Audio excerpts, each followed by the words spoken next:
Antibiosis. Existen diferentes técnicas para estudiar la actividad de los antibióticos frente a distintos microorganismos, utilizándose en clínica pruebas esencialmente cualitativas, aunque en muchos casos se requieren determinaciones cuantitativas. En estas prácticas vamos a efectuar ensayos de ambos tipos. Las pruebas cualitativas o antibiogramas se van a efectuar con la bacteria problema, mientras que las cuantitativas las haremos con una bacteria conocida, E. coli. Cada pareja deberá pues inocular el día anterior al del ensayo su bacteria problema E. coli en sendos tubos de caldo común, procurando evitar contaminaciones. Las pruebas que vamos a realizar se basan en la difusión del antibiótico sobre una placa de medio a partir de un punto central. En este caso, una cantidad concreta del antibiótico se encuentra incluido en un disco de papel que se deposita sobre una placa de agar común, que ha sido previamente inoculada con una fuerte dosis de la bacteria a ensayar. Así, el disco de papel absorbe agua de la placa, se disuelve el antibiótico y se inicia el proceso de difusión de este hacia las zonas que lo rodean, generándose un gradiente de concentración cuyo nivel máximo se encuentra bajo el disco. Las bacterias que se inocularon crecerán durante su incubación allí donde la concentración del antibiótico sea lo suficientemente baja como para no impedírselo, normalmente alejado del disco, mientras que no podrán hacerlo en las proximidades del disco donde las concentraciones del antibiótico son elevadas. Puesto que los límites de concentración de antibiótico que afectan al cultivo son por regla general muy estrechos, se suelen formar halos de inhibición, esto es, zonas sin bacterias alrededor de los discos. De bordes bastante definidos y cuyo diámetro tiene que ver con la concentración de antibiótico que había en el disco y con la sensibilidad a este de las bacterias ensayadas. Procedimiento. Antibiograma. El objetivo es determinar a qué antibióticos es sensible la bacteria problema. Se utilizarán discos comerciales con los antibióticos y dosis que se especifican en la tabla. Inicialmente se extiende con las bolitas de vidrio un inóculo de 0,2 ml de la bacteria problema a partir de un cultivo denso en medio líquido, utilizando las pipetas automáticas como pota inóculos. No se os ocurra flamearlas, que son de plástico. Después se van disponiendo los discos de cada antibiótico sobre la placa. Hay que presionar ligeramente, y a distancias equivalentes, empleando unas pinzas esterilizadas por calentamiento y enfriadas al aire. Para extraer los discos de sus contenedores hay que seguir las instrucciones de los monitores. Prueba cuantitativa. Se trata de determinar el grado de sensibilidad o concentración mínima inhibitoria, CMI, de un antibiótico frente a la bacteria ensayada. Cada pareja sembrará de la forma descrita un césped de E. coli y colocará 5 discos con cantidades crecientes de streptomicina. Para preparar los discos, cada pareja preparará 5 diluciones seriadas, 1/4 en agua estéril, a partir de una disolución valorada que le darán los monitores, y añadirán 10 L de cada una de estas diluciones a sendos discos de papel estériles. Puesto que los discos no están marcados, es imprescindible indicar su concentración debajo de la placa. Siempre resulta conveniente mantener un orden creciente en la disposición de los discos. Una vez colocados los discos de ambos experimentos, las placas se incuban en posición invertida durante toda la noche a la temperatura óptima de crecimiento de la bacteria que se esté utilizando. A la mañana siguiente hay que medir el diámetro de los halos de inhibición y anotarlos en el cuaderno. Resultados. En el caso del antibiograma, se hará un cuadro de sensibilidad, S, o resistencia, R, para cada uno de los antibióticos frente a esta estirpe, y posteriormente serán utilizados como criterio para la determinación de la bacteria problema. El criterio a seguir, internacionalmente reconocido, será sensible, S, si el diámetro del halo es mayor de 15 milímetros. Resistente, R, si el diámetro del halo es menor de 13 milímetros.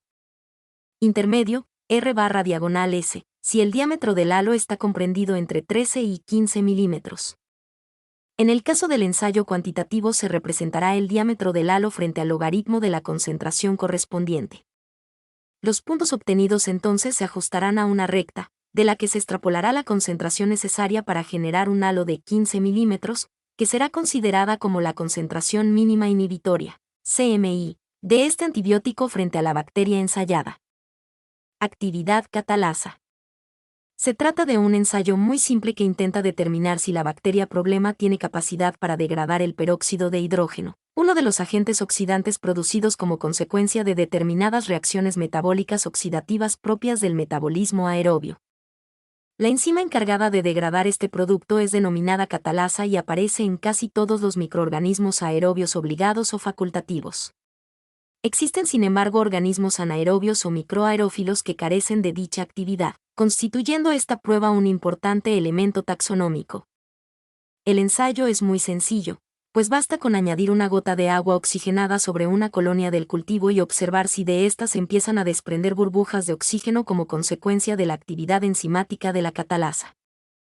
Análisis microbiológico de aguas contaminadas. La detección de microorganismos contaminantes en alimentos y bebidas constituye una práctica habitual en cualquier laboratorio de bromatología. Para ello se utilizan medios selectivos, indicadores y generales que nos permiten identificar desde el total de bacterias contaminantes. Realmente solo se detecta una cierta parte de la población total, hasta grupos de bacterias concretas, de especial interés como agentes contaminantes por su posible peligrosidad, o por tratarse de indicadores de procesos sufridos por el producto durante su manufacturado o almacenamiento.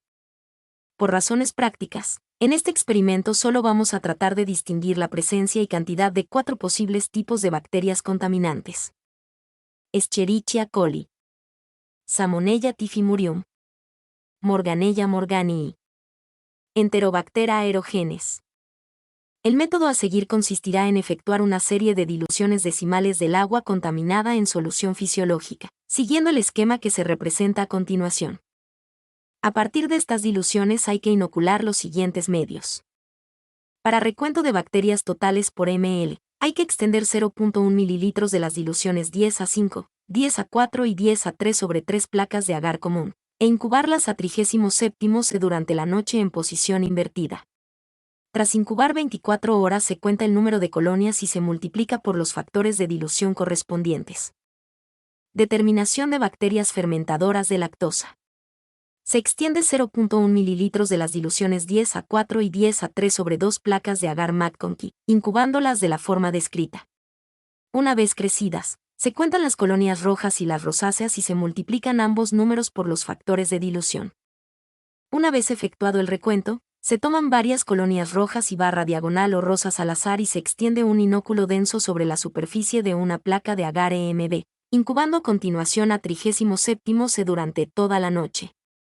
En este medio, confirmativo para E. coli, esta especie debe dar lugar a colonias negras con reflejos verdes metalizados, mientras que Enterobacter da colonias más rosáceas y nunca reflejos. Utilizando este criterio, determinar el porcentaje de E. coli sobre el total de coliformes. Determinación de Salmonella y Morganella. Se extienden 0.1 ml de las diluciones 10:5 y 10:4 en placas de agar al verde brillante, y se incuban a 37° durante 24 a 48 horas. Sobre este medio Salmonella y Morganella generan metabolitos alcalinos que hacen que los alrededores de las colonias se vuelvan rosa, mientras que los eminentemente fermentadores no crecen o viran hacia el amarillo, una buena forma de detectar coliformes. Mi nombre es Demim. Soy tu asistente personal. Mi sitio en internet es demim.es.tl